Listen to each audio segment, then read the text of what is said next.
Welcome back, Focus Learners, to another explainer. Today, we're taking something that honestly might just look like a dry, boring table of match results, and we're going to transform it. We're going to uncover an incredible narrative of global dynasties, absolute heartbreak, and the wild evolution of the beautiful game. So consider this for a second. Who are the real titans of this century-spanning tournament? We hear a ton of debates and a lot of passionate opinions about international football. But when you strip all that emotion away and just look at the raw outcomes of the final matches, what does the Pru data actually tell us about dominance? Well, the answer starts with this massive number, 22. The dataset we're digging into today spans exactly 22 tournaments, starting all the way back in 1930 and bringing us right up to the modern era in 2022. Every single piece of insight we're about to unpack comes straight from the final matches of those 22 historic events. Okay, let's dive into this. We've got a great roadmap for our data-driven journey today: Kings of the World Cup, the Heartbreak Nations, the home field advantage, and finally, the rise of overtime. Chapter 1. Kings of the World Cup, the Titans of the tournament. When you're looking at nearly a century of competition, you'd probably expect a pretty wide distribution of winners, right?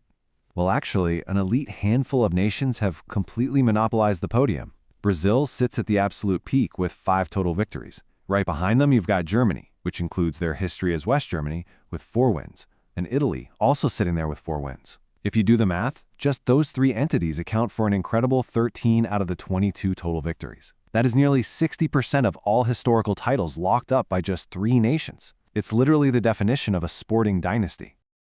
But as we trace the timeline of these champions, something huge jumps right out of the raw data. There's this massive 12-year gap in the record books. Italy claimed the ultimate prize in 1938, but the next recorded victory isn't until Uruguay takes the title in 1950. Now, the data alone doesn't spell it out for you, but it's a stark reminder of the historical context. The entire world, including the tournament, hit pause because of the Second World War during that exact decade. It really shows how global events directly intersect with our sports data. Chapter 2. The Heartbreak Nations. Always the bridesmaid, never the bride. Now, what's really interesting about this data is the agonizing pattern of repetition for a few specific countries. These are the nations that pushed all the way to the absolute final hurdle, only to fall short. Take the Netherlands. They were runners-up in 1974, 1978, and again in 2010. 3 appearances in the final match, but 0 appearances in the winners column. Ouch. We see a similar repeating heartbreak for Czechoslovakia in 1934 and 1962, and Hungary in 1938 and 1954.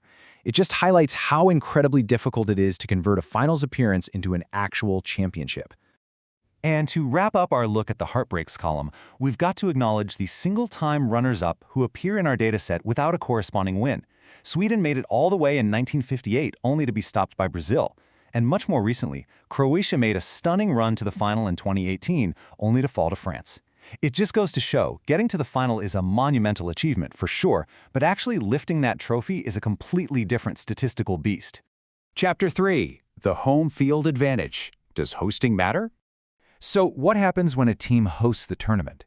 Does it actually give a measurable advantage? Well, out of our 22 tournaments, a visiting team has won 16 times.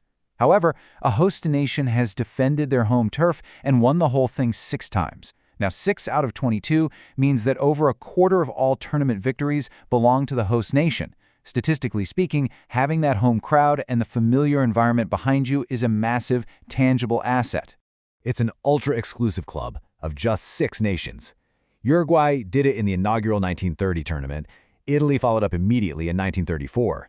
Then we have England in 1966, West Germany in 1974, Argentina in 1978, and finally France in 1998.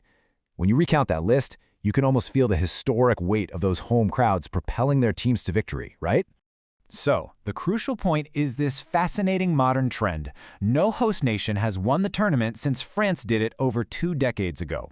While the historical data shows a pretty strong home field advantage overall, the modern era suggests that the gap between hosts and visitors might be rapidly closing. Chapter 4. The Rise of Overtime. The Evolution of the Final Match. Let's move forward and see how this builds into the actual dynamics on the pitch, because the nature of the game has really shifted. The early era of the tournament featured these massive, high-scoring blowouts, like in 1958, where Brazil totally dismantled Sweden 5-2. But as we move into the modern era, finals transform into these nail-biting, low-scoring defensive battles. The prime example is 1994, where Brazil and Italy played to a super tense 0-0 draw after full time. The game is undeniably tightened up. And this brilliantly illustrates exactly what happens when those defensive battles reach their absolute limit. While we definitely had extra time matches early on, like in 1934 and 1966, just look at the sheer density of unresolved matches in the modern era: 1994, 2006, 2014, and 2022. The modern final match is increasingly becoming a battle of attrition that pushes teams past the standard 90 minutes far more frequently than in the past. And when extra time still isn't enough, we reach the ultimate crucible of the sport, the penalty shootout. Our data shows that only 3 times in these 22 tournaments has the final been so tightly contested that it literally had to be decided by penalty kicks. In 1994, Brazil edged Italy 3-2. In 2006, Italy defeated France 5-3. And most recently in 2022, Argentina triumphed over France 4-2 on penalties. It is absolutely the most dramatic, nerve-wracking way a data point can be generated in this entire explainer. We've unpacked 22 tournaments, 13 wins by just 3 nations, the absolute agony of the recurring runners-up, the fading magic of the host nation, and the undeniable rise of the defensive overtime battle. So, I'll leave you with this to consider. As the game continues to evolve and the margins for error get smaller and smaller, will the next chapter of this dataset be defined by endless penalty shootouts, or will those same old titans continue to hoard the ultimate prize? Think about that, and keep exploring the incredible narratives hiding inside the data.